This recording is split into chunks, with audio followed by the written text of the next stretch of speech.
बाबा background change कर भाई, इनको अभी बैकग्राउंड से भी तकलीफ है, बैकग्राउंड चेंज कर। पूरी क्लास सीधी बैठेगी, जल्दी से बोलेगी गुड आफ्टरनून, जल्दी से एक प्यारी प्यारी स्माइल दो। चलो मुझे बताओ, what is monetary item, quickly. Quantify, fixed and determinable is what monetary item. What is non monetary? Which is not monetary. Okay. Now, what is the rule for foreign currency transaction? Initial recognition. All the foreign currency denominated transactions are recorded at rate existing on the date of transaction. Alternatively, which rate can be used? If there is no significant fluctuation in the exchange rate. Yes or no? Okay. At the year end, subsequent recognition. At the year end, what do you do for monetary item? For non-monetary item carried at historical cost, at the rate existing on the date of acquisition. For other items which are carried at fair value, closing rate or rate at which the fair value is determined, which is generally the year end. Okay. What is the last item? Foreign currency exchange difference. Where it goes? P&L account. So when I talk about foreign currency operations, operations are like you have got a complete business setup outside India, and that business segment or that business operation can be of two types. One is integral and the other one is non-integral. For integral, what is the trick I gave you? Same like foreign currency operation. Do you agree or not? And for non-integral, there are only two differences. There are only two differences. What is the difference number one? Whatever is carried at historical cost is also transferred at what rate? Closing rate. And what is carried at the foreign currency exchange difference is transferred to where? Foreign currency translation reserve. कोई question यहां तक? अच्छा, इसका मतलब ये था कि non integral में it should not hit my P&L. Is that okay? Did I give you any question homework? Okay. Which all questions were homework, beta? Question number 18. Yellow, blue, कौन सा? No, I'm not getting what are you exactly saying. 11.52. How many of you have done the homework? Okay. How many of you have not done?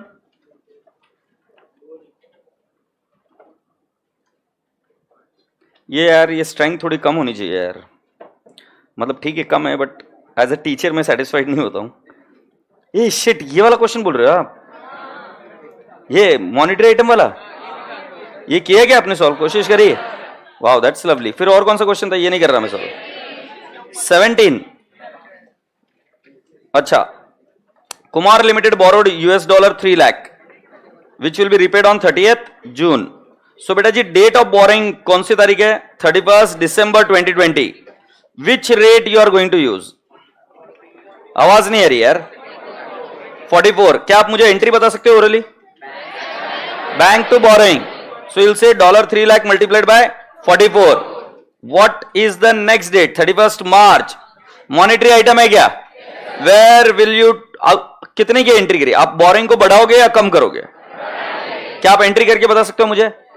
Foreign currency exchange difference to borrowing 0.5 multiplied by 3 lakh 1,50,000 आएगा. Agreed? Okay, go ahead. Now what happened? It was subsequently settled at 44.75. आपके books में boring कितने रुपए में खड़ी है? Is it 44 or 44.5? So your borrowing would be reversed at 44.5. You will further transfer 25 paise to foreign currency exchange difference, and cash oblique bank will be 3 lakh multiplied by 44.75. Do you all appreciate? Foreign currency exchange difference for 31st March 21 was how much? आपने entry करी होगी ना? 31st March 21 को कितना था foreign currency exchange difference? Second entry में कितना आया? अच्छा, 1,50,000 ही आया था ना, और दूसरे वाले केस में 75,000 आया होगा. से यस और नो? चेक मारो entry, check check check. Bank to foreign loan, foreign currency exchange difference to borrowing, and foreign loan foreign exchange difference to bank account. Do you all agree with these three entries? अच्छा, in case the borrowing was repaid before balance sheet date, then the entry would be as follows. ये point number 2 है क्या ये? If borrowing were repaid on 28th February, on which date the exchange rate was 44.20, सो बेटा जी 28 फरवरी को payment किया तो directly हम क्या करेंगे, बोरिंग का रीपेमेंट। यस और नो? बोरिंग कितने रुपए में खड़ी है अगर 28 फरवरी को पेमेंट कर रहे तो 44। कितना एक्स्ट्रा दे रहे? 20 पैसा। सो 3 lakh into 0.20, how much is that? 60,000. So my entry would be borrowing account debit 3 lakh into 44, foreign currency exchange difference 44, नहीं sorry 3 lakh into 0.20 and to cash bank. Say yes or no? And do you think so these are the same entry? अच्छा मुझे एक बात बताओ, कोई तो कितने बच्चों ने होमवर्क किया बोला? गुड। बेटा तू एक बार आंसर लेके आएगा तेरा? यस यस यस आप ही। डर मत यार, तू कर गया मेरे लिए उतना काफी है। मुझे सिर्फ ये देखना है कि थ्योरी कैसे लिखते हैं रैंडमली बच्चे। आजा आजा आजा, ये माइक दे रहे इसको। क्या नाम है आपका? रोशन। रोशन, चलो एक बार पढ़ेंगे तुम आंसर आपका। Initial recognition that all the foreign transactions are recorded at a rate which existing at in a date of the transaction. Alternately, the average rate is used when there is no significant fluctuation in the exchange rate. Subsequently, on the date of balance sheet date, the monetary items are transferred at closing rate. Non-monetary items are which are carried at fair value is closing rate. Closing rate की जगह पे आप ये भी लिख सकते हो date on which fair value is determined. Standard कौन सी रेट बोलता है मैं बताता हूं, date on which fair value is determined, ये स्टैंडर्ड के वर्ड्स है। और फेयर वैल्यू कब डिटरमाइन होती है? Year end. इसलिए मैंने आपको शॉर्टकट डायरेक्टली कौन सा दिया? Closing rate. बट अगर आप थ्योरी में लिख रहे हो तो आपने क्या लिखना चाहिए? Rate existing when the fair value is determined. आगे बढ़ो। Which are carried at historical cost, the rate existing at a date of the acquisition. और फिर आपने एंट्री कर दी। Is that okay? Can we clap for this guy? आपको क्या लगता है 5 मार्क के लिए काफी है ये? Yes, this is sufficient. This is how you have to write down the answer. ठीक है, और कौन सा क्वेश्चन था बेटू? कौन सा बेटू? ये तू जा सकता है नीचे। संतोष है कि नहीं है कि हो गया? अच्छा, कौन सा क्वेश्चन है? पेज नंबर कौन सा? क्वेश्चन नंबर एक सेकंड रुक जा। 11 पॉइंट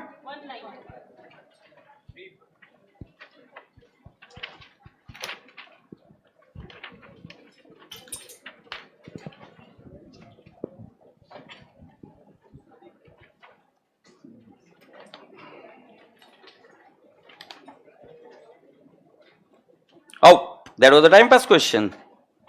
फिक्स्ड एसेट कौन सी रेट लिया आपने? क्वेश्चन नंबर 7, फिक्स्ड एसेट कौन सी रेट पर लिया? Date of acquisition. आप बता सकते हो मुझे कौन सी रेट है? फिक्स्ड एसेट के लिए 1/4/13 की रेट लेना है ना? सो 1/4/13 की रेट कौन सा है? 61। Debtors closing rate can I से 67। ओपनिंग स्टॉक की रेट कितनी लेंगे बेटा? 63। गुड्स रिसीव्ड फ्रॉम एचओ कितना लिखेंगे? एक्चुअल अमाउंट बता दो ना। मुझे ऐसा क्यों लग रहा है कि बच्चों ने सॉल्व नहीं किया है? ये बोला नहीं था? हाँ, 4,02,000। ठीक। सेल्स कौन सी रेट? एवरेज। बट बेटा एवरेज नहीं दिए तो कैसे निकालेंगे? Opening plus closing is equal to divide by 2। So 63 plus 67 divide by 2। 65 आ रहा है क्या? So what rate you gonna take? 65। Purchases तो एवरेज रेट बताओ ना। मुझे ऐसा क्यों लग रहा है क्वेश्चन नहीं किया मेजॉरिटी ने? कितने बच्चों ने नहीं किया है? ये होमवर्क नहीं था क्या?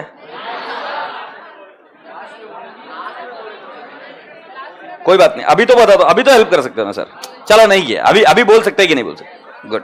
65 wages, salaries, cash, closing rate 67, remittance to HO 1,91,000 लिखेंगे क्या? Head office account 4,90,000, creditors which rate? Closing rate what? 67। और बेटा जी बोला closing stock at branch is 700। Depreciation कितना है? 10% per annum to be charged on fixed asset. Prepare trial balance to be converted into Indian rupees, exchange rate दिए. You want me to solve this question? या तुम इज्जत ही नहीं रखते मेरी? Solve करूंगी नहीं करूं? जिन जिन बच्चों ने सॉल्व किया इसका एक्सचेंज डिफरेंस कितना है? 20,200. Yes, that's matching. 20,200 है. एक करना है कि नहीं करना है सॉल्व? जल्दी से बोलो. हाँ, कितने बच्चों को चाहिए सॉल्व करोगे? कितने बच्चों को चाहिए सॉल्व करोगे? आई एम सॉरी नाउ, मैंने पूछा सर, मैंने पूछा, बट जब मेजोरिटी को नहीं चाहिए तो मैं क्या करूं?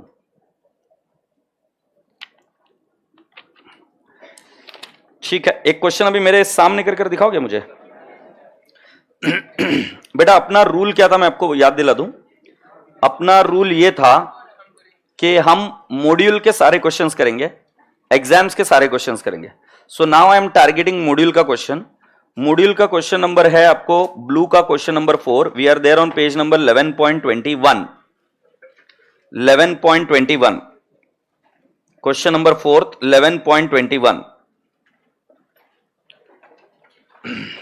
अच्छा, आज के क्वेश्चन जो भी है मिया आप सॉल्व करने वाले हो, अपन एक बार पढ़ लेते इसको. Explain briefly accounting treatment needed in the following cases as per AS 11 as on 31st March 21. Trade receivable include amount receivable from Umesh rupees 5 lakh recorded at the prevailing exchange rate on the date of sale. Transaction recorded at USD $1.58.5. Can I ask my intelligent class, will you make journal entry or you will give treatment? The reason is very simple. Datress is already recorded, so there is no point in giving the journal entry. Copy that. Let me ask my dear students, how will you calculate the number of dollars? 5 lakh divide by. So calculate and tell me 5 lakh divided by 58.5. So you mean 8547.00 है? 8547. और इसको record किया था 58.5 पर. हो गया काम खत्म. Long term loan taken from a US company amounting to rupees 60 lakh. It was recorded at 1 USD is equal to 55.60. कितने डॉलर आपने बोरो किए थे?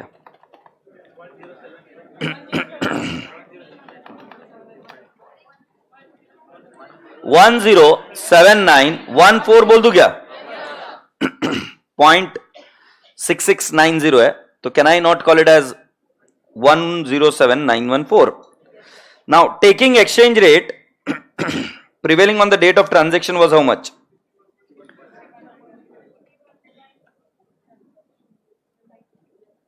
US dollar 1 was 61.20 as on 31st March 21.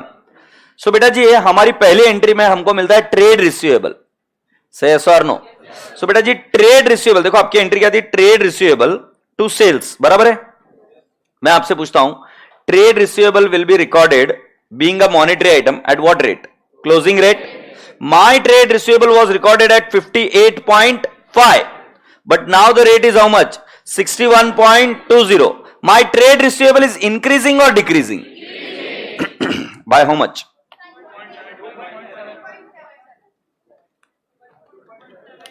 2.7. So beta ji, what would be my entry? Trade receivable to foreign currency exchange difference. But हम ऐसा नहीं लिख पाएंगे. हमारा कल का फॉर्मेट था सीरियल नंबर, पर्टिकुलर्स, फिर dollar, exchange rate, amount. Is that okay? कितने में रिकॉर्ड किया, कितने में रिपोर्ट होगा, और फिर एक बॉक्स आता है जिसके अंदर हम लिखेंगे एक्सचेंज डिफरेंस. वो गेन है कि लॉस है? गेन है तो will say that it is transfer to P and L account. Loss है तो will say it will be transferred as an expense to P and L account. Do you agree? तो पहले वाले case में तो बेटा गेन है, और गेन है अपना कितना? 8547 मल्टीप्लाइड बाय 2.7. सो आप बोल रहे हो 23,077.9 आ रहा था. Appreciate this. अच्छा, दूसरे वाले केस में क्या है? लोन है. लोन 55.60 था, कितने का हो गया? 61.20. Did my loan increase or decrease? By how much? Can I not say 61.5 minus 55.60? How much? 5.9 multiplied by how many dollars बेटा जी? 107,914। क्या कुछ गड़बड़ कर दिया मैंने? 5.6। तुम बोल रहे हो, तुम्हारी बात को क्या टालेंगे अभी? 107,914 कितना आ रहा है बेटू जी? 6,04,318। दिस इज गेन और लॉस? लॉस। सुन लीजिए, इन case of a long term loan, पुराना अल्टरनेटिव ट्रीटमेंट जो था, पुराना पुराना पुराना, it could be transferred to FCMITDA account also, where foreign currency monetary item translation difference account, which I'll talk about what last में 10 minute में concept समझा दूंगा। तो अगर इसमें foreign currency monetary item translation difference account आया, आपने बिंदास्त होकर इग्नोर करना है। मैंने आपको ट्रीटमेंट क्या सिखाया कि इसका डिफरेंस कहां जाएगा? P&L, और हम अभी भी वही मानकर चलेंगे, डिफरेंस कहां जाएगा? P&L। Do you all copy that? तो चेक कर लेते, क्या P&L अकाउंट में उतने गए क्या? 604317 एक्सचेंज डिफरेंस, यस और नो? और दूसरे वाले का डिफरेंस कितना है? 23,077। अच्छा, क्या हमको इसका इंग्लिश लिखने को आएगा क्या? क्या लिखेंगे बताओ? अच्छा, इसमें इनिशियल रिकॉग्निशन का लिखना है या डायरेक्टली बैलेंस शीट का लिखेंगे? All the monetary item will be transferred at what? Closing rate, and any foreign currency exchange difference will be transferred to where? P&L। Do you all agree? और फिर हम वो हमारा फॉर्मेट बना के उसका ट्रीटमेंट दे देंगे। 5 मार्क के लिए सफिशिएंट होगा। सिर्फ इसमें एक लाइन अभी तक आपको आती नहीं, वो कौन सी है? FCMITDA account. वो क्या है वो मैं समझा दूंगा। Point clear? तो मुझे इसका आंसर अगर अभी लिख कर चाहिए तो लिख सकते हो आप। अच्छा, पूरा बच्चन दोगे या सिर्फ, क्योंकि ये बैलेंस शीट के आइटम्स दिए हुए, तो हम क्या सिर्फ मॉनिटरी आइटम के बारे में बात खत्म करेंगे? चाहिए तुमको डिटेल में लिखना है तो लिख दो, मुझे कोई एतराज नहीं है। Your time starts now.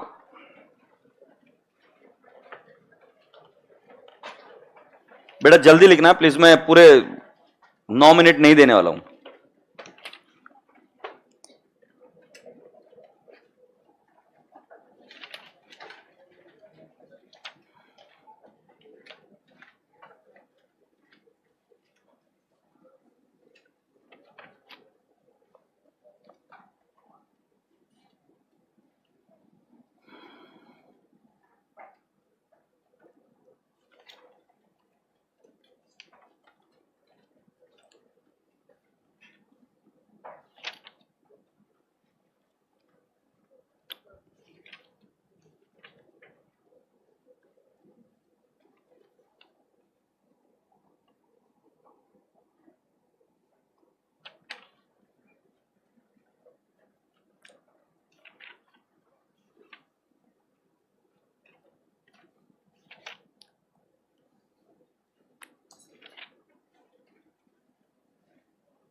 Sir orange वाले रसगुल्ले के पास ध्यान नहीं, बोलो क्या वो इशू है?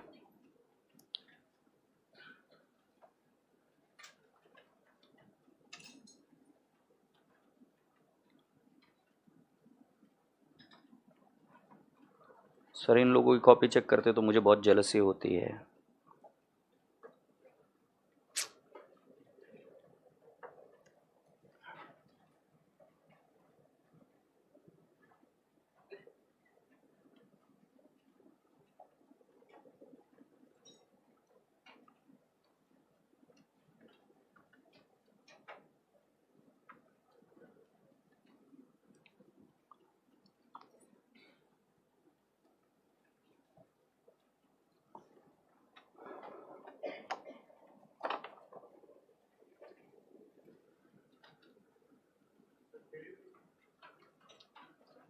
मुझे नहीं मालूम।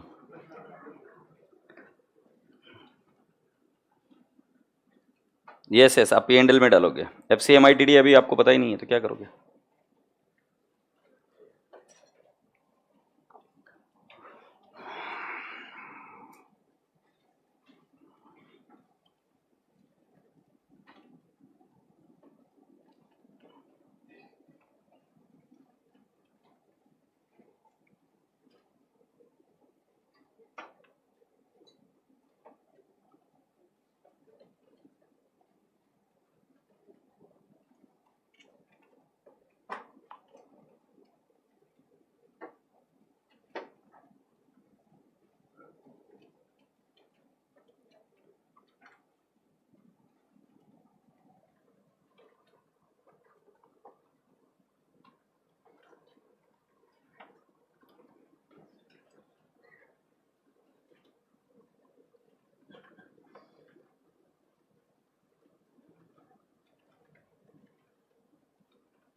दोनों NTP में किसी में S11 का क्वेश्चन नहीं था, श्योर है? RTP में है क्या देख?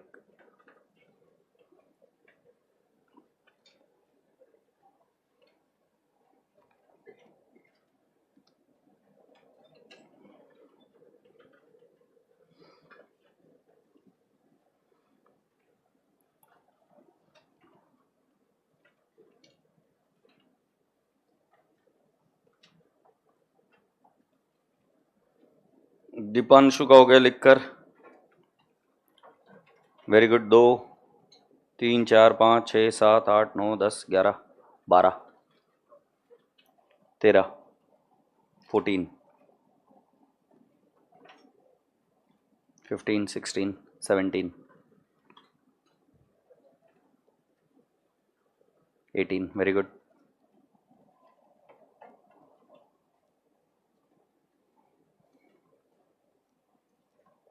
19,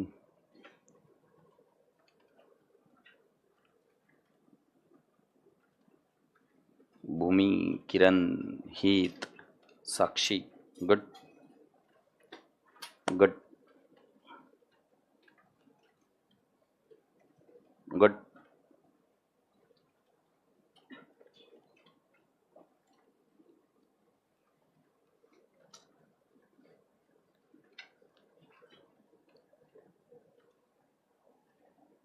वेरी गुड,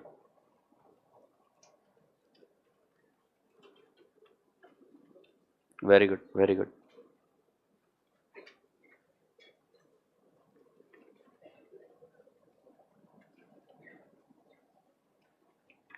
वेरी गुड। हाँ हाँ, नहीं 4 वाजता ना। हाँ बेटू, very good, very good, very good, very good, very good.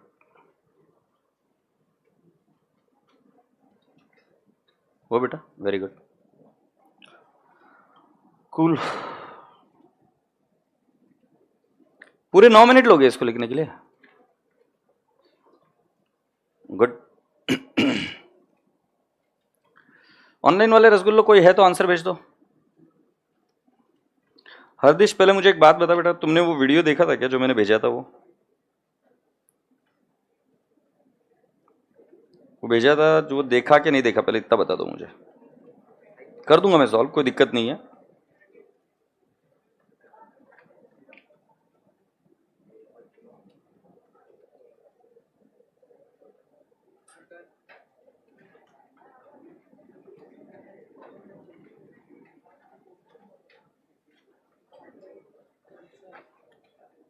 हाँ,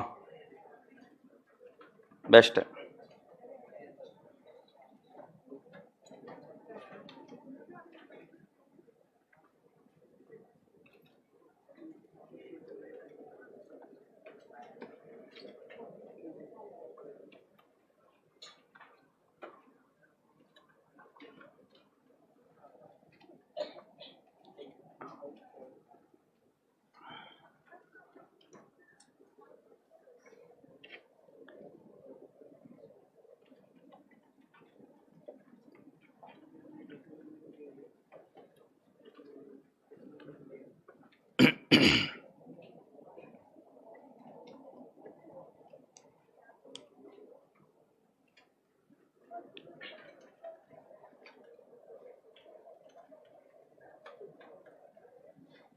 तुम यार लेक्चर करते हो क्या करते हो यार कुमकुम, मतलब कि गोबर खाकर बैठते हो क्लास में और तुम बोलते हो कि सर आप ऐसे बात क्यों करते हो।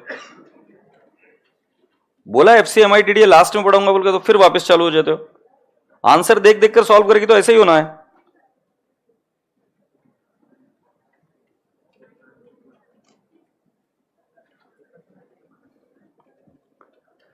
ए रसगुल्ला, ये देखो रिशु का आंसर है, मुझे नहीं पता क्या लिखा है इसने, एक बार चेक कर लेते हैं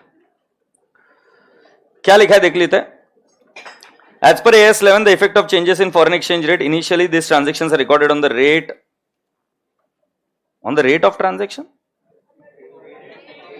Recorded on the rate existing on the date of transaction है ना, हाँ ऐसा आना चाहिए। However, average rate may be taken if there is no significant fluctuation in the exchange rate. At the balance sheet, monetary are recorded at the closing rate and non-monetary items which are carried at face value, fair value, recorded at closing rate or the rate on which the fair value is determined, whereas those non-monetary items which are carried at historical cost are recorded at the rate on the date of transaction. एक बहुत की point इसमें missing है, the foreign currency exchange difference will be transferred to where, P&L. ये तो लिखा ही नहीं, actually answer में यही निकालना था। सो ट्रेड रिसीवेबल बेटा जी इन्होंने पहले डॉलर टर्म्स में कन्वर्ट किया, रेट थी 58.5 तो 5 लाख पर था, क्लोजिंग ट्रेड रिसीवेबल था 8547 61.20। So positive fluctuation transfer to P&L account credit side. अगर आप चाहो यहां पर तो आप एंट्री भी कर सकते हो, और एंट्री क्या हो सकती है, debtors to foreign currency exchange difference. Is that okay? चाहो तो इधर क्या कर सकते हो बेटा जी, एंट्री कर सकते हो। क्या हो जाएगी entry, debtors to foreign currency exchange difference, the amount is 23076 23076। अच्छा बोरिंग बेटा जी इतनी है, और राजा बेटा जी 55.6 60 लाख है, और 61.20 हो गया तो ये अमाउंट है। सो बेटा जी 604317 है। Negative fluctuation transfer to P&L account, चाहो तो इधर एंट्री कर सकते हो, foreign currency exchange difference to borrowing, what is the amount you will write down, 6,04,317। इसके अंदर क्या मैंने FCMITD अकाउंट के बारे में कुछ बताया नहीं, तो आपका आंसर यही है और ये P&L अकाउंट में जाएगा।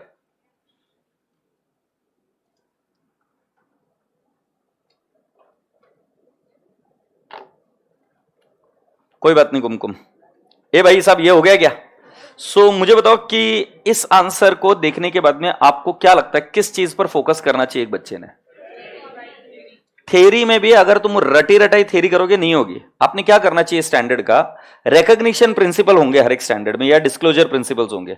आपने वो रिकॉग्निशन प्रिंसिपल एक बार लिख कर निकाल देना साइड में, या उसका ऑडियो बनाकर ले लेना और बात खत्म होगी वही लिखना। और ध्यान से सुनो, आप कुछ शब्द खा रहे हो, जैसे उस बच्चे की भी मैंने आंसर देखा तो कुछ शब्द खा रहे हैं, एएस में शब्द खाकर नहीं चलेगा, आपको शब्द लिखने पड़ेंगे। Is that okay? आप आपकी भाषा में लिखो, उसमें कोई एतराज नहीं है, बट शब्द सारे लिखने पड़ेंगे। क्या ये बात भेजे में गई? एक और क्वेश्चन ट्राई करना पड़ेगा, चेक करते कि तुमको आ रहा है कि नहीं आ रहा है। Are we ready? अभी तो कौन सा हुआ बेटू जी? 4th हुआ था ना। 8th क्वेश्चन के बारे में आपका क्या ख्याल है? इस बार एक छोरे के लिए ताली तो बजा दो।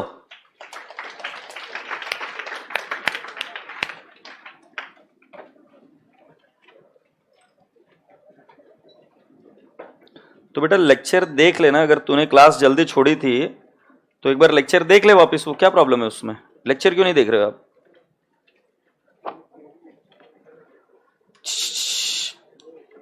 Are we ready to read it?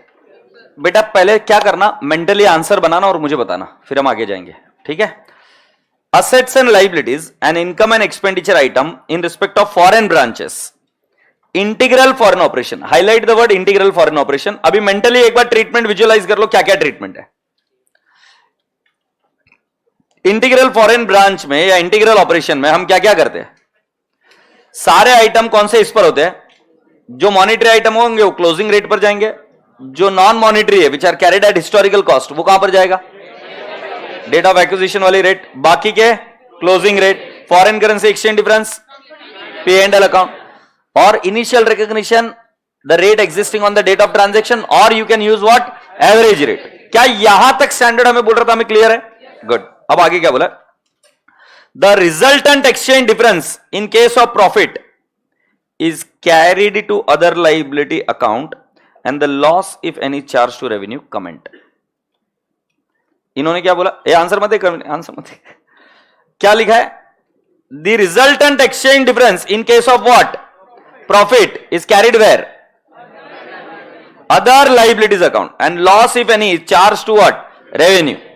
ये सही है कि गलत है? कहां जाना चाहिए? ठीक है, पी एंड एल. अब मैं आपको पूछता हूं, इसको बोला है कमेंट, तो आप कैसे लिखेंगे इस आंसर का?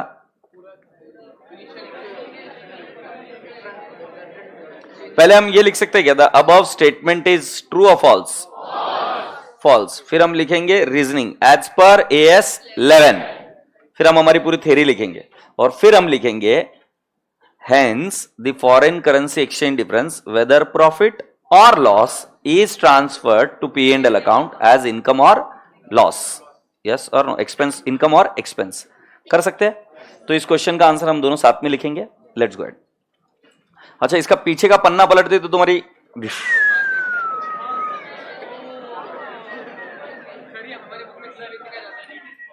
बच जाएगी. और तुम अगर इसको याद करके लिखने की कोशिश करोगे तो बढ़ जाएगी. और जो जो बच्चा लेक्चर नहीं करेगा और इस आंसर को देखकर आंसर लिखने की कोशिश करेगा, 100% फटेगी. तो सर ये आंसर जो आपने पीछे लिखा वो गलत है कि सही है? 100% सही है, बट उतनी टेक्निकल लैंग्वेज आप प्रोड्यूस नहीं कर पाओगे. अरे shit, I just forgot to get that. मैं कुछ एआईआरएस के पेपर निकाले मैंने, जिसके अंदर उन्होंने एएस कैसे लिखे है, तो मैं आपको भाषा दिखाऊंगा उसी एएस में कैसी लिखी हुई है और उन्होंने कैसे लिखा है और उनको कैसे मार्क्स मिले. तो उससे आपको पता चलेगा कि पहले एक्सपेक्टेशन राइट सेट करो. आप रट्टा मारकर एएस के आंसर नहीं लिख पाओगे. और तुमको भरोसा नहीं, किसी भी सीए को एक क्वेश्चन पूछकर देख लेना, वो भी रिप्रोड्यूस नहीं कर पाएगा सेम टू सेम लाइन. तो आपको हर स्टैंडर्ड में जो रिकॉग्निशन प्रिंसिपल है ना, वो अपनी भाषा में लिखकर रख देना है और बात खत्म. जब भी रिकॉग्निशन का क्वेश्चन आएगा हमें वही लाइन रिप्रोड्यूस करनी पड़ेगी. इनफैक्ट अगर आप देखेंगे तो भारी चीज ये है कि अभी तक हमने ज्यादा कुछ पढ़ा ही नहीं है. हमें मुश्किल से एएस 11 का एक पन्ना भर तक का कंटेंट पता है और एक पन्ने भर के कंटेंट में हम सारा आंसर लिख रहे हैं. यस और नो? और एक्चुअली टेक्निकली ऐसा ही होएगा हर एक स्टैंडर्ड में. चले फिर शुरू करें. सो लिखते क्वेश्चन नंबर कौन सा है?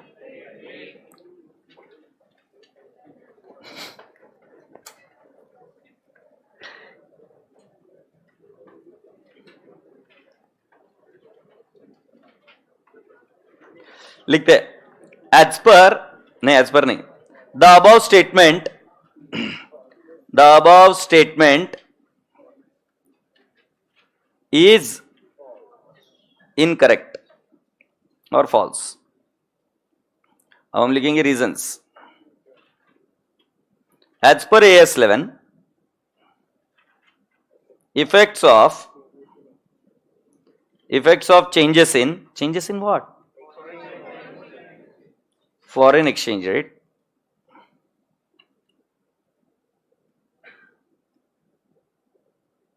ठीक है. all the foreign currency denominated transaction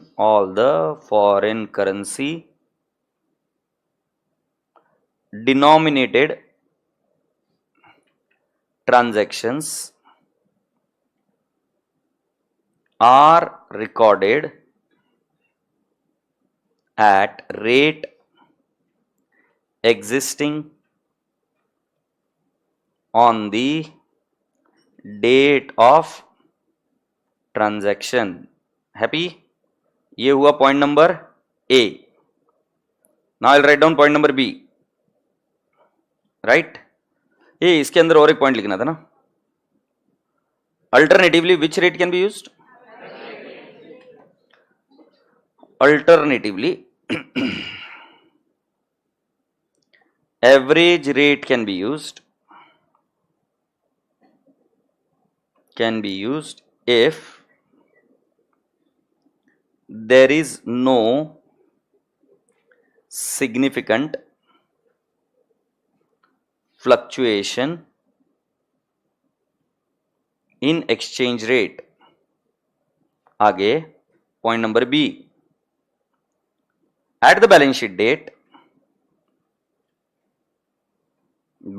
date all monetary items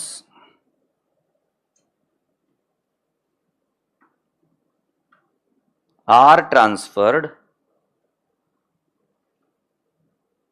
at closing rate existing on balance sheet date, on balance sheet date, all non-monetary items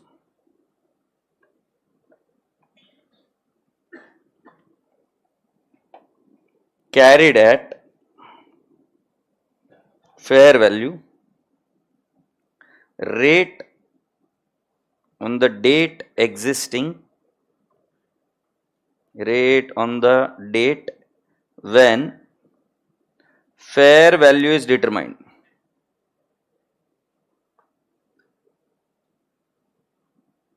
How? दूसरा वाला है carried at historical cost,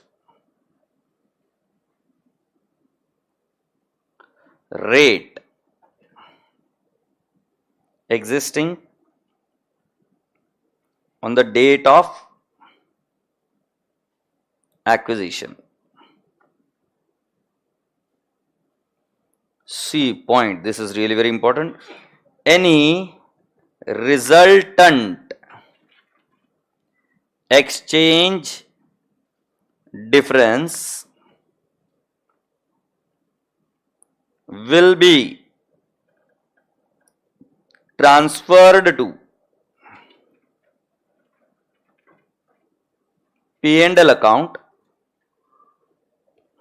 as income or P&L account as expense, as the case may be.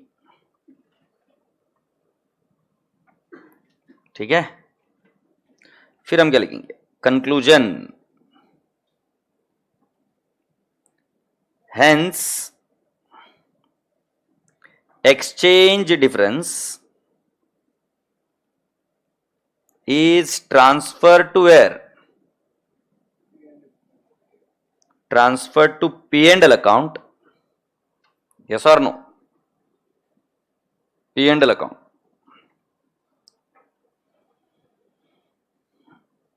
It is not to be transferred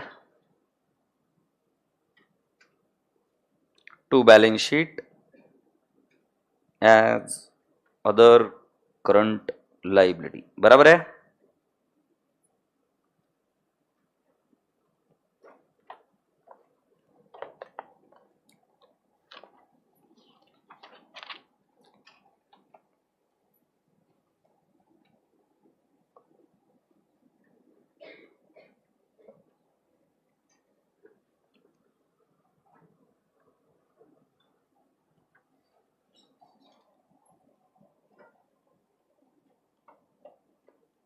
अब अपने answer को देख लो, सुंदर लग रहा है क्या?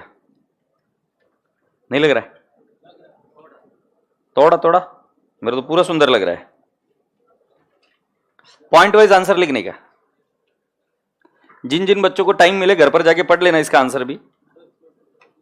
थोड़ा सा ऊपर ले लूं? हाँ बेटा, फोटो ही लेगा ना. बहुत शॉर्टकट्स है, कल बताया था मैंने, शॉर्टकट से कुछ नहीं होता है. ये नहीं कि बाकी के बच्चे लिख रहे मैं भी लिखने की कोशिश कर लूं, नहीं. कब लिखेगा? हाँ, वहां से छोड़ दिया तूने?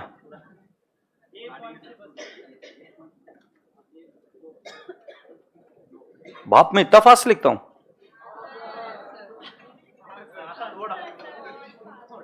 हटी के लिख लो, छाप लो. तुम तो है ना हर चीज के लिए रोने धोने के लिए बैठे होता है यार.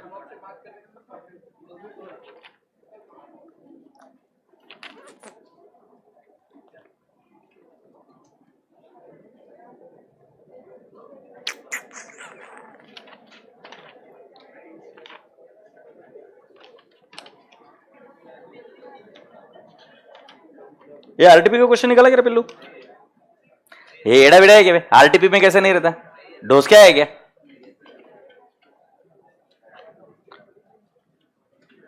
बाबा एक्विजिशन की स्पेलिंग, अरे यार मत करना यार प्लीज.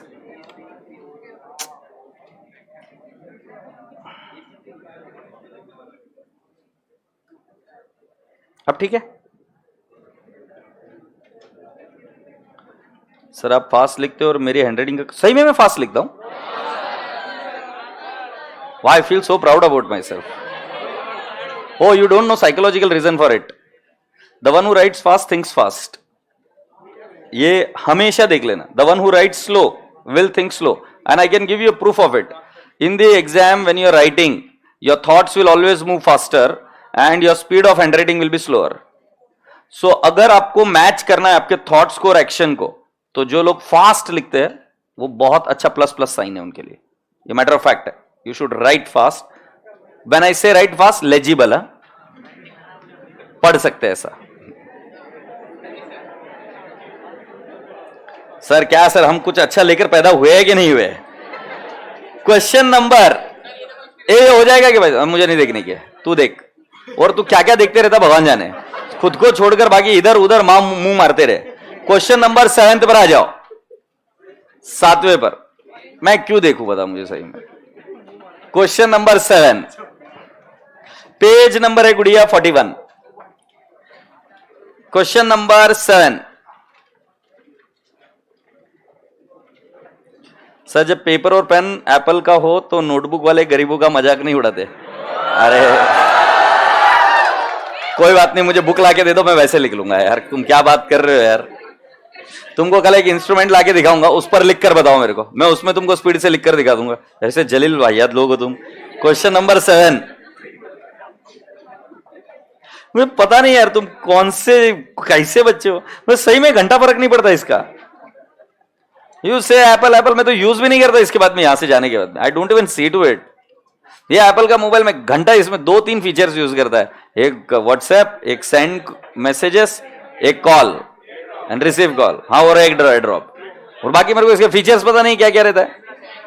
घंटा क्या है मेरा, लेना देना कोई. पढ़ लो क्वेश्चन नंबर 7. लेके आरटीपी इधर. नहीं रहा तो तू जीत गया, तो ला गया ना इधर आरटीपी. मेरे को देखने का बेटा. अरे मेरे को पता नहीं, क्वेश्चन सॉल्व करने की और इच्छा हो रही है मुझे. देखने का कि बच्चों को आता है कि नहीं आता है. हाँ नहीं है तो कोई बात नहीं. कमीने बच्चों ये क्वेश्चन देख लो 7th वाला और मेरे आंखों के सामने सॉल्व करके बताओ. और मैं नहीं लेके आऊं, मॉड्यूल का है. क्वेश्चन पेपर उसमें क्वेश्चन दिया. कौन से क्वेश्चन पेपर है? वो 100 मार्क का पड़ेगा. 2 एस बना, वो भी है 2 एस पूरे उसमें. एक सेकंड.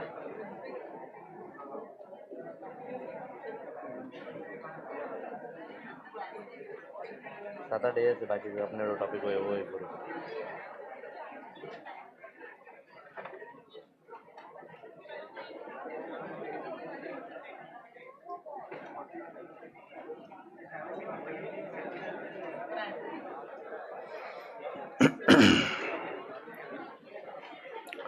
हाँ पाजी. Goods purchased on 1119 for $, 15,000 at the rate of 75. Exchange rate 31 मार्च 19 को 74 है. एक्चुअल डेट ऑफ पेमेंट 7/7/2019 73 है. पहले बताओ कर पाओगे क्या ये? बस फिर ये होमवर्क ले लो. हाँ तेरा एग्जाम क्वेश्चन कौन सा भाई भेज. नहीं कर पाओगे होमवर्क में? नहीं रे, गेम नहीं खेलते बैठेंगे अभी. अभी चलो सुनते हैं, अभी अगला काम करते हैं.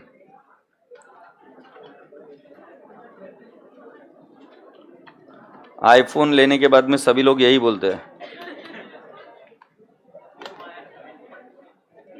तुम्हारी माया तुम जानो भाई. मेरे को नहीं समझ पड़ती तुम्हारी बातें. मुझे बातें नहीं समझ पड़ती. बट इतना जरूर बता सकता हूं, जब तक आईफोन या एप्पल इनकी इज्जत रहेगी तब तक जिंदगी के तो नजदीक नहीं आ सकते. ये मैं लिख कर दे सकता हूं. ये साधन है, इसको एंजॉय करने का सिर्फ. लेकिन ना बे, इसको सिर्फ एंजॉय करने का. उसके आगे इसका क्या रोल है? पहले खुद की इज्जत कर लो थोड़ी सी. एप्पल से थोड़ी ना इज्जत होती तुम्हारी. कौन सा क्वेश्चन है बाबू?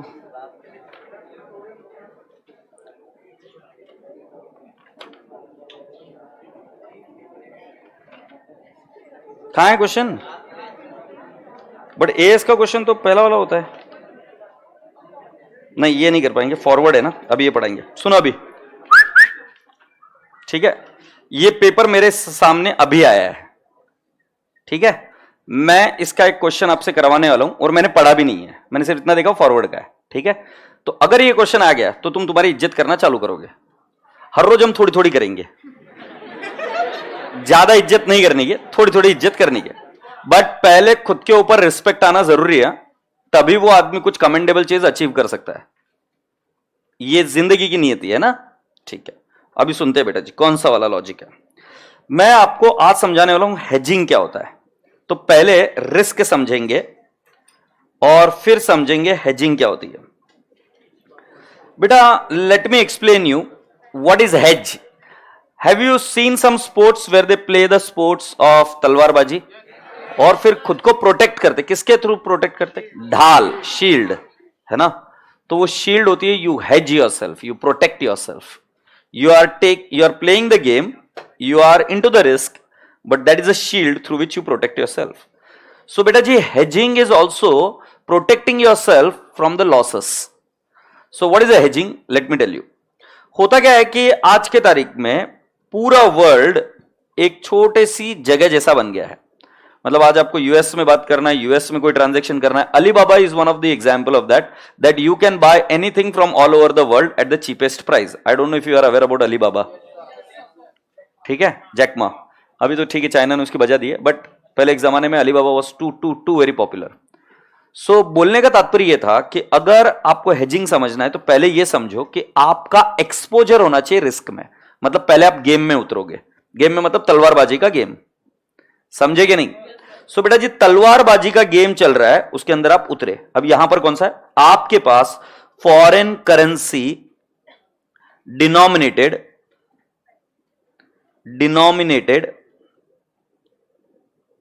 एक्सपोजर होना चाहिए, डिनोमिनेटेड एक्सपोजर इज देयर।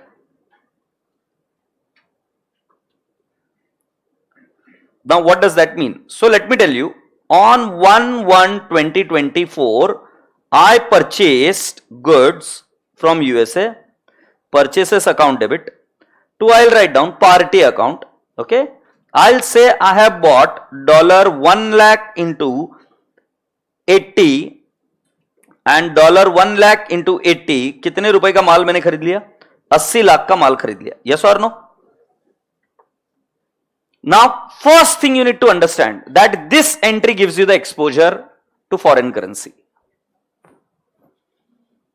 ये समझ में आ रहा है कि नहीं आ रहा है? ये एंट्री आपको फॉरेन करेंसी में एक्सपोजर दे रही है। मैंने फर्स्ट लाइन क्या है, foreign currency denominated exposure is there.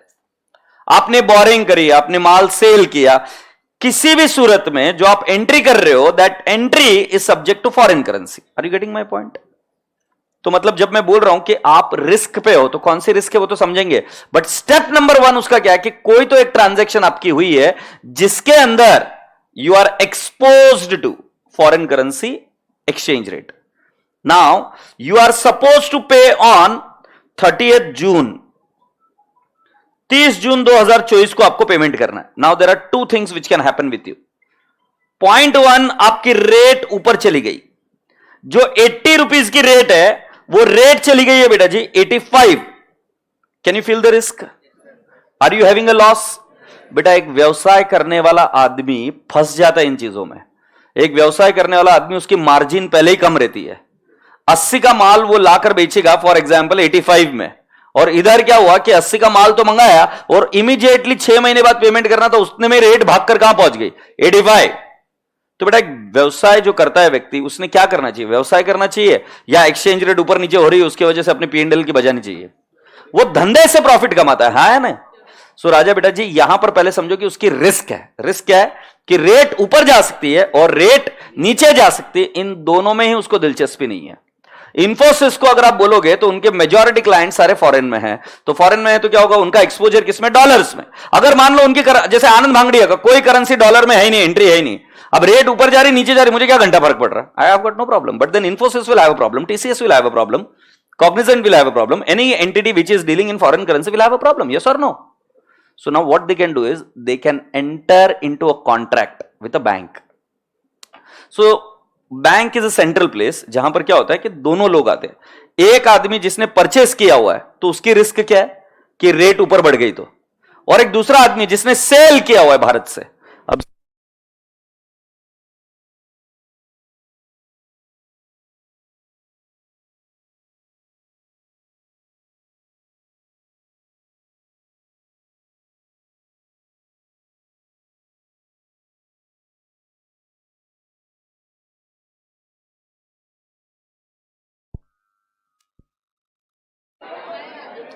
ऐसे कैसे कंप्लीट होगा सर सिलेबस? ऐसे कैसे होगा?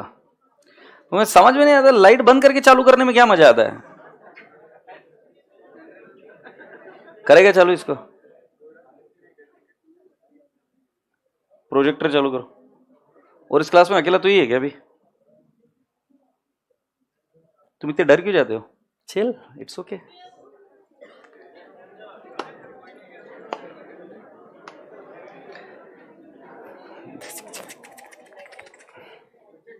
इधर के एक गोटे है ना, ऐसे चमन है, इतनी बार लैग लिखते हैं, पता नहीं क्या सड़ाएंगे। जो भी मिलेगा ना उसको इतना पकड़ पकड़ के सड़ाएंगे ना। ये देखो, ये लैग दिख रहे हो?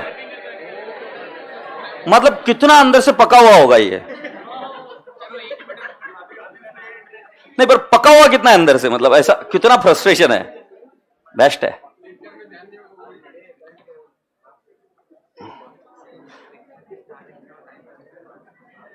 हो गया चालू पीसी?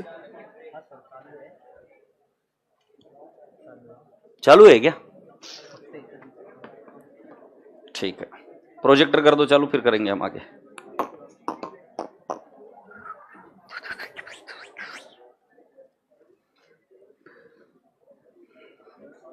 अभी एसी नहीं चलेगा क्या?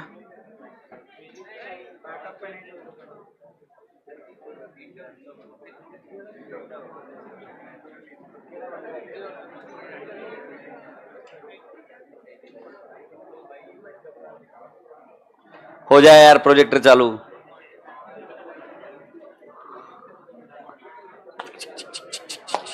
थोड़ा सा है ना, पानी मारा करो खुद पर। क्या ऐसे मुरझा जाते हो थोड़ा सा? जैसे सब्जी पर नहीं मारते क्या? पानी मार कर रखा करो।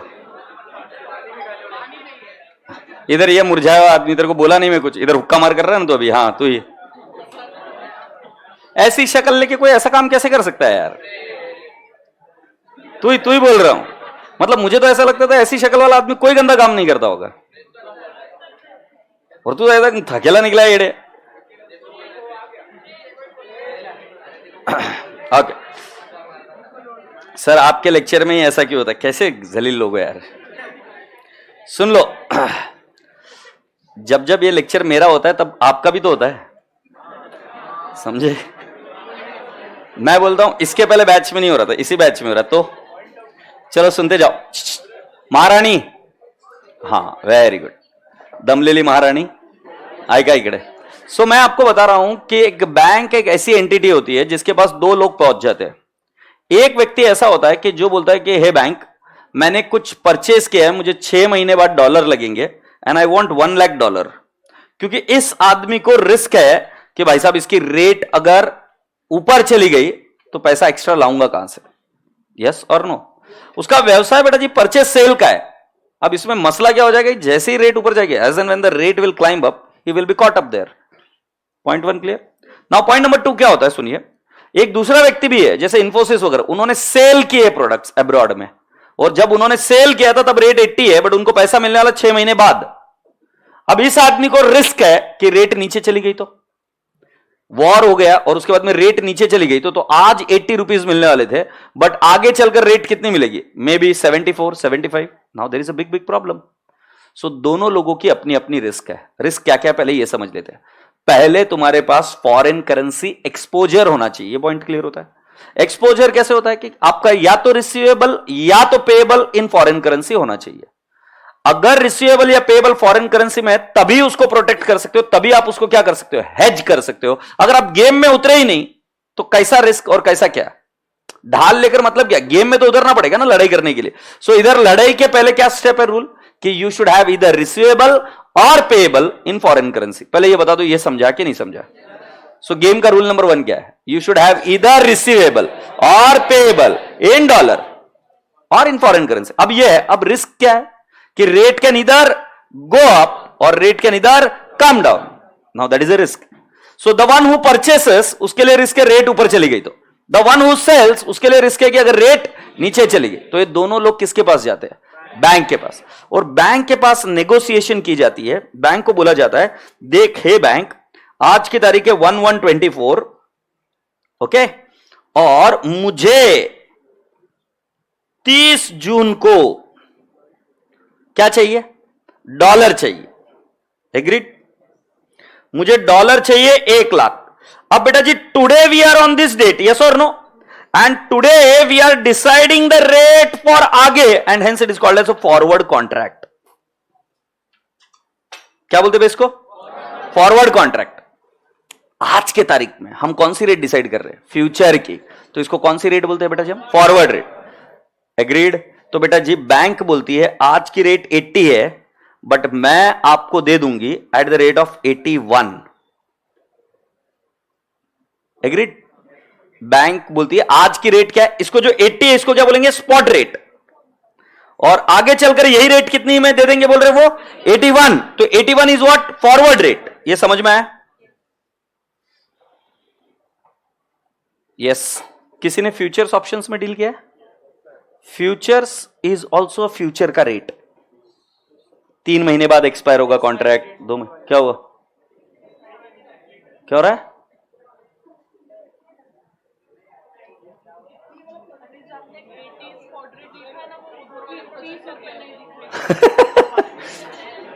मेरे को एक बार का तो कंफ्यूजन हो गया, मतलब इधर दिख रहा है क्या नहीं दिख रहा है, जस्ट ट्राइंग टू कंपेयर। अच्छा, so you found out the difference.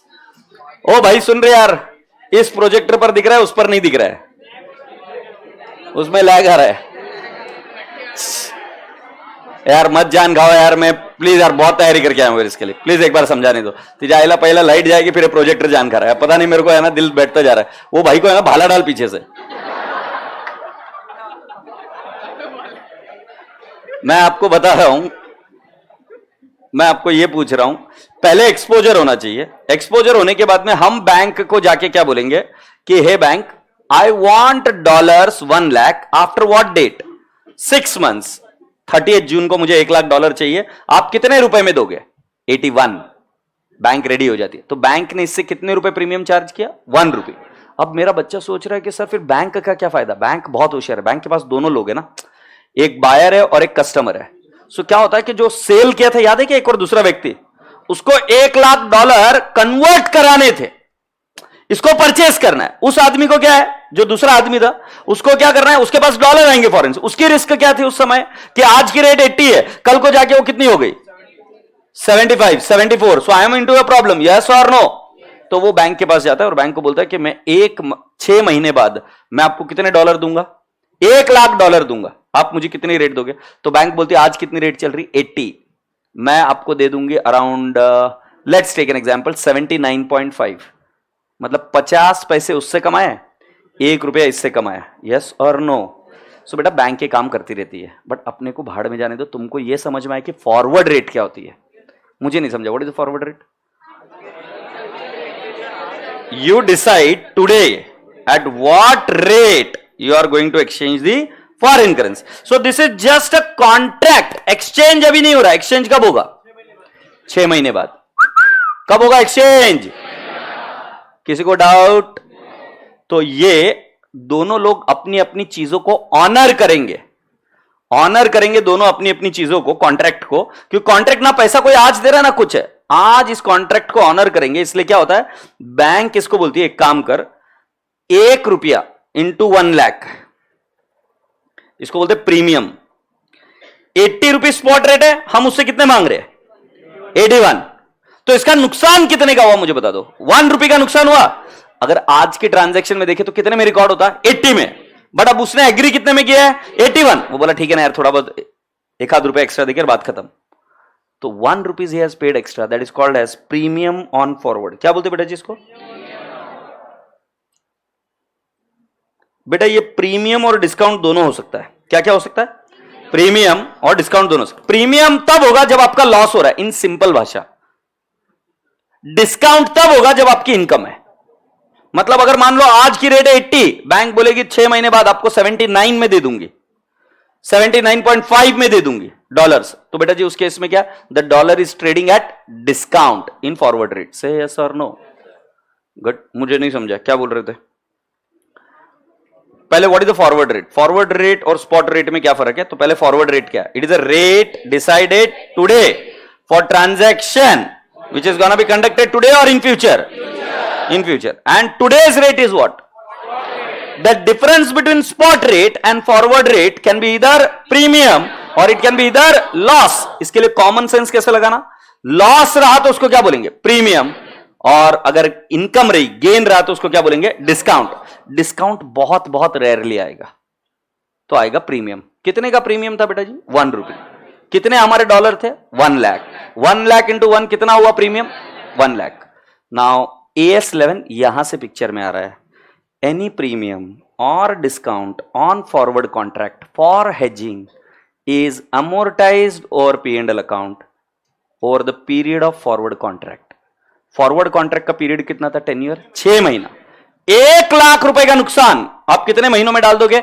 6 महीने में उसको अमोर्टाइज कर दोगे। यस और नो? तो जरा अगर ध्यान से देखेंगे तो हमारा कॉन्ट्रैक्ट कब हुआ? 1/1/24 को, और हमारा ये कब है? 30 जून को। बीच में 31 मार्च आएगी क्या? बता दो मुझे, प्रीमियम कितना था? 1 लाख। अब 1 लाख को अमोर्टाइज करना है कितने महीने में? पहले 3 महीने और अगले 3 महीने। तो बेटा इधर कितना कर देंगे? 50,000, और इधर कितना कर देंगे? 50,000। तुम मेरा भरोसा नहीं मानोगे, क्वेश्चन इतना फालतू आता है, what is the treatment of forward contract?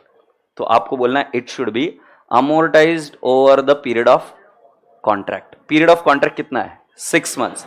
So 6 months में पहले 3 महीने 1 साल में जा रहे, अगले 3 महीने नेक्स्ट ईयर में। So will just transfer in 3 months. Yes और no?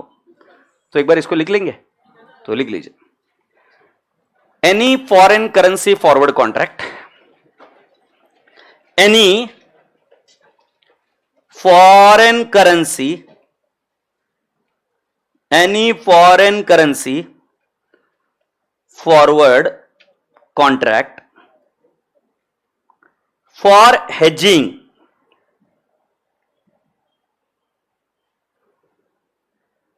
For hedging, is that okay?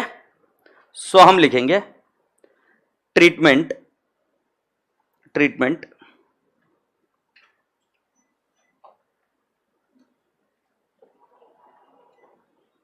Treatment any foreign currency forward contract for what? Hedging. Hedging is you have a risk and you are protecting yourself against the risk. So treatment क्या है? Amortize the premium on forward contract. तुम्हारी जानकारी के लिए बता दूं ये क्या है? In the bracket loss or any discount on forward contract, on forward contract or premium on forward contract or any discount on forward contract, in the bracket क्या बोलेंगे? gain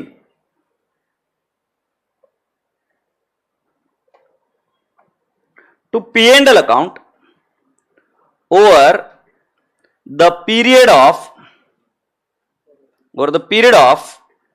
contract, not 6 months, over the period of contract. Contract can be 6 months, 7 months, 2 months, 3 months. So the rule is what? You have to amortize it over the period of contract.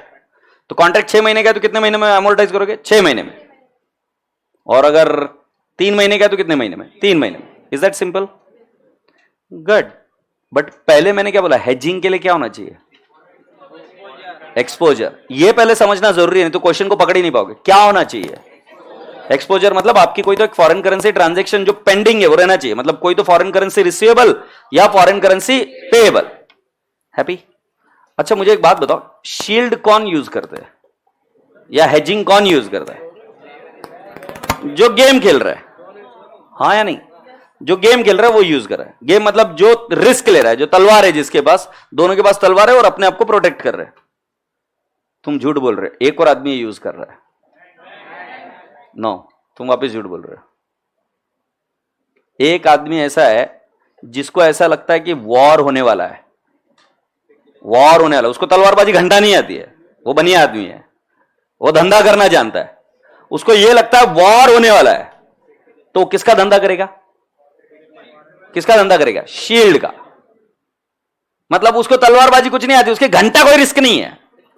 वो क्यों deal कर रहा है? कि उसको लगता है rate ऊपर जाने वाली है तो ढाल को खरीदने लगता है। तो वैसे ही कुछ लोग यहां पर ऐसे हैं जिनका कोई एक्सपोजर नहीं है फॉरेन करेंसी में।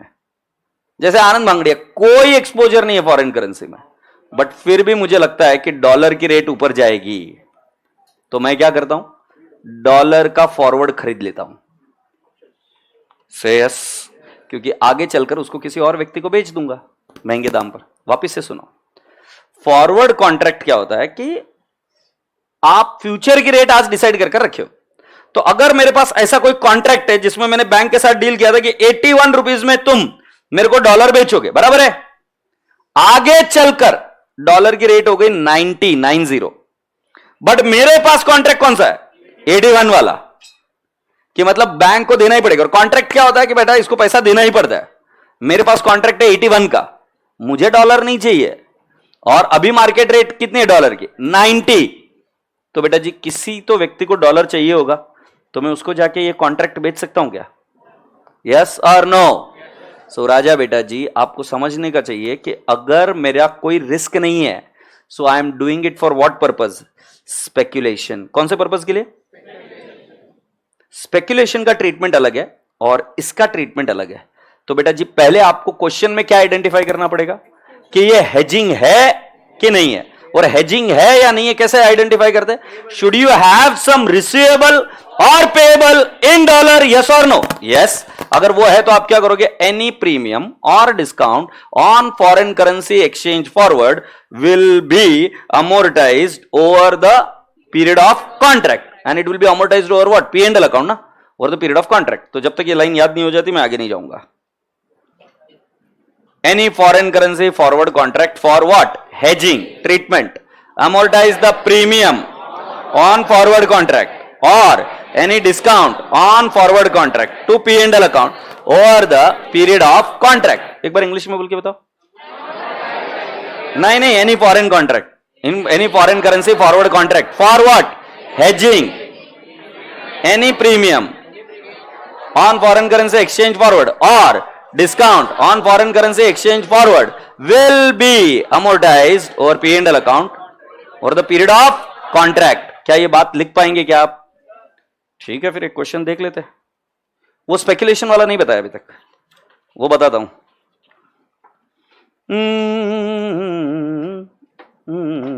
Question number 1, page number 34। Sir आप डेरिवेटिव के पोर्शन करवा रहे हो ना सर? यस बेटा, बस ये वर्ड नहीं बोला कि ये डेरिवेटिव है। येलो का 1, आईसीआई इलस्ट्रेशन नंबर 4। क्या गर्मी होती है यार, शी। मेरी पढ़ाने की इच्छा नहीं होती, तुम्हारी पढ़ने की इच्छा कैसे हो रही है? नहीं, पर पढ़ना पड़ेगा बेटा। पढ़ ले क्वेश्चन ये पहले। Rao limited purchased a plant for US dollar 1 lakh. Underline the word purchased a plant. Sir पूरा लिखने दो। लिखा नहीं पिछला वाला?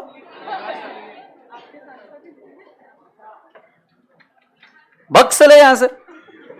Rao limited purchased plant for US dollar 1 lakh. बेटा will you please underline the word purchased? क्या क्लिक हो रहा है? Is there a foreign currency exposure in my books? Yes. तभी हेजिंग हो सकती है। Okay good. फिर 3 महीने बाद पेमेंट करना है बेटा। 1 फरवरी से चालू होगा कार्यक्रम, और कितना 3 महीना उसमें चमन। कब खत्म होगा कार्यक्रम? 30 अप्रैल 2016 एंड 2016। सो बेटा जी 1 फरवरी से लेकर 1 मार्च, और 1 मार्च से लेकर 31 मार्च, और 31 मार्च से लेकर 30 अप्रैल। एग्रीड? 31 मार्च के पहले कितने महीने हो गए? 2, और उसके बाद में कितना? 1। आंसर बता दो इसका। प्रीमियम निकाल दो, और प्रीमियम को बोलो 2 महीना इस साल में और 1 महीना अगले साल में। दैट्स इट, यही आंसर इसका। तो चलो चेक करते हैं बेटा जी। Company entered into forward contract for 3 months at 49.15। बेटा please highlight the word company entered into forward contract for 3 months। ये समझ में आया क्या? सो बेटा what is the forward rate? Forward rate is 49.5, 15 ना? Okay. Exchange rate per dollar was 48.85। बेटा what is the spot rate? मतलब अगर उसी दिन खरीदा तो कितना आएगा? 48 पॉइंट। अपने दिल से पूछ के मुझे बताओ, क्या इसमें प्रॉफिट है कि लॉस है? मतलब ये इसमें एक्सपेंस ज्यादा बढ़ रहा है ना। आप अगर अभी पे करते तो कितने में करते? 48.85, बट आपको 3 महीने का आगे का कॉन्ट्रैक्ट कितने में मिला? 49.15। Can you get me the difference? 0.3. So 0.3 into 1 lakh. Beta, what is the total premium you have paid? 30,000. Agreed? अब अपने दिल से पूछ के ट्रीटमेंट बताओ मुझे, कितना फरवरी से मार्च में डालेंगे और कितना मार्च से अप्रैल में डालेंगे? सो कैन आई से इसमें 20,000 जाएगा और इसमें कितना? Are you sure about it? Please checks. Is this the answer? Hence 2 months loss would be 20,000. Yes or no? Loss to be recognized in 16, 17, 20,000. Rest 10,000 will be recognized in the following year. Sahib मेरा काम है ना एकदम simple है. मैं पहले क्या कर देता हूं, आपको ये समझा देता हूं कि आंसर कैसे निकलता है. लिखने का काम हम सेकंड पार्ट में करेंगे. तो बताओ क्या क्या करते हैं. पहले क्या चाहिए? जब भी आंसर चेक करोगे तो इसको पहले क्या चाहिए? आवाज नहीं आ रही है. Foreign currency exposure. आपका पूरा आंसर चेंज हो जाएगा अगर फॉरेन करेंसी एक्सपोजर नहीं. अगर इधर इसने मशीन नहीं बाय करी होती, सिर्फ डॉलर बाय कर ली होती क्योंकि रेट ऊपर जा रही उसको ऐसा लगता, तो उस केस में यहां का कोई ट्रीटमेंट काम नहीं आता. तो पहले चीज क्या चेक करोगे? फॉरेन करेंसी एक्सपोजर है क्या. अगर एक्सपोजर है तो आपको दो रेट निकालनी पड़ेगी, फॉरवर्ड रेट और स्पॉट रेट. फॉरवर्ड रेट निकालने का तरीका क्या है? एकदम ईजी है. कब पैसे चाहिए? आज चाहिए, 3 महीने बाद चाहिए? तो तुम्हारी फॉरवर्ड रेट आज के 3 महीने बाद की होगी, तो वो forward rate I. Spot rate कौन सी? आज जिस दिन ट्रांजेक्शन हुई उस दिन की रेट, वो ही स्पॉट रेट. दोनों के बीच का फर्क देखो और आपको पता चलेगा कि प्रॉफिट हो रहा है कि लॉस हो रहा है. जैसे अगर मैं आज पे करता तो मुझे कितने रुपए में पे करना पड़ता? 48.85. बट मैं आगे पे करूंगा तो कितने में करना पड़ेगा? 49.15. सो प्रॉफिट हो रहा है कि लॉस हो रहा है? लॉस. अब ये समझ में आया. So that is called as premium on forward contract. Agreed? कितने महीने का कॉन्ट्रैक्ट है? पर डॉलर कितने रुपए का प्रीमियम दे रहे? 30 पैसा. 30 पैसा, 30 पैसा. And what is the number of dollars I am owning? 1 lakh. So 1 lakh into 0.30. What is the total loss? 30,000. Now 30,000 would be amortized over the contract period. What is the contract period? 3 months. उसमें से current year में कितना है? 2 months. और अगले साल में कितना है?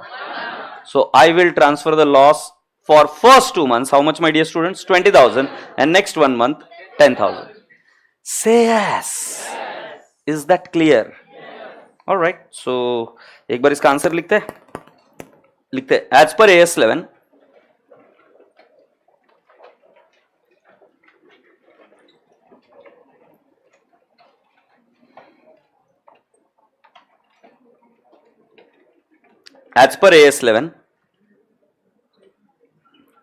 भाई साहब यार बहुत भयानक गर्मी हो रही है यार.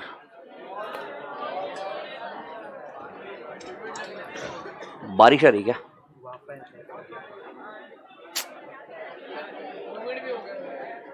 अरे हो गया भाई, तू इधर आकर खड़ा रहे, तेरे को पता चलेगा कि इधर कितनी गर्मी हो रही है. तो वहां ही बोला क्या? क्या करूं?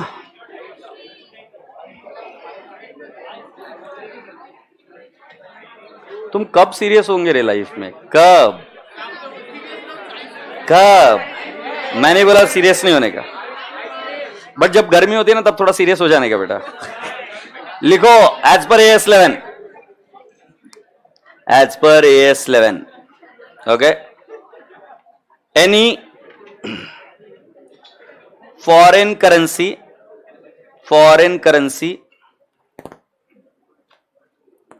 forward contract for hedging, any foreign currency forward contract for hedging, right? अरे यार इधर एक लिखना था, इधर एक any premium, sorry no, any premium on, sorry, any premium on foreign currency forward contract for hedging. ये लाइन पढ़ पाएंगे आप? लिख पाएंगे? बता दो एक बार. Any premium currency forward contract for hedging, है इतना लिख देंगे. Will be amortized over the period of contract. है? Good good. अभी ये वाला जो नेक्स्ट लाइन है ना, ये लिखना नहीं है आपको, एग्जाम में लिखना है तो लिखना, नहीं तो मत लिखना। व्हाट इज फॉरवर्ड कॉन्ट्रैक्ट, ये लिख लेते हैं। क्या हो बेटा? Will be amortized over the period of contract over P and L account. ठीक है, थैंक्स बेटा। Over P and L account, अब तो ठीक है। क्या तेरा?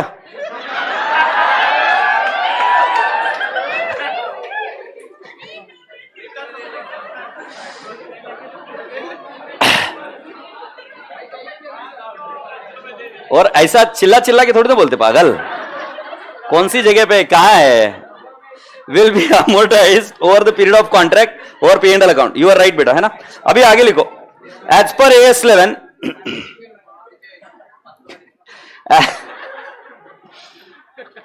as per AS 11 forward exchange contract, forward exchange contract means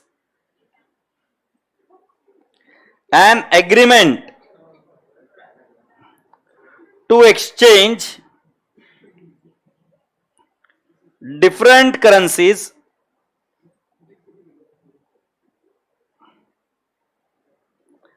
at a forward rate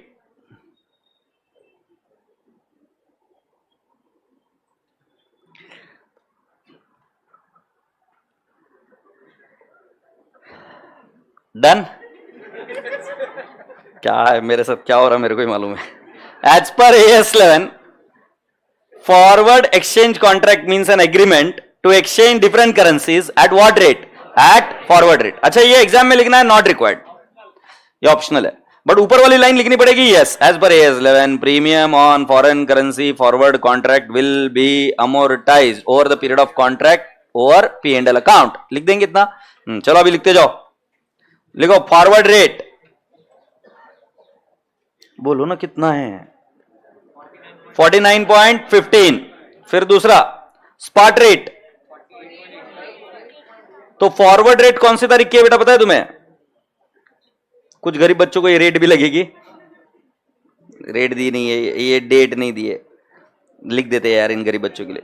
फरवरी, मार्च, अप्रैल, 1 मई 2016 की रेट है, ये फॉरवर्ड रेट है, और ये रेट है 1/2/2016 की रेट है। सो ये है 48.85। कबूल है? दोनों का डिफरेंस निकाल दो, 0.3। तो हम क्या लिख देंगे बेटा जी? Premium on contract, premium on contract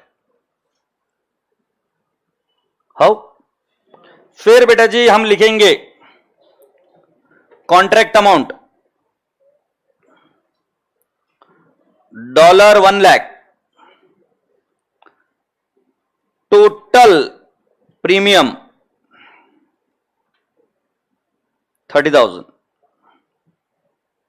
okay, tenure of the contract, मतलब कितना डिटेल में लिख रहा हूं ना मैं। Tenure of contract how many months? 3 months. So हम लिखेंगे premium amortized for the year ended,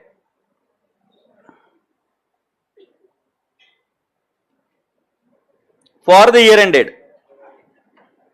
31st March 16, I'll say 30,000 multiplied by 2/3, 20,000 बेटा, and बेटा जी balance to be amortized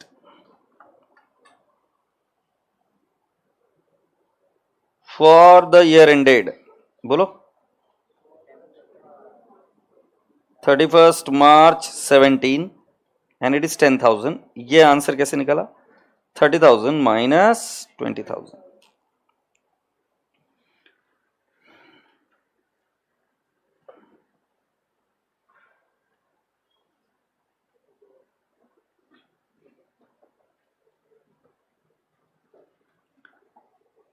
चलो एक बार कर लेते हैं इसको, कैसे लिखा है हमने।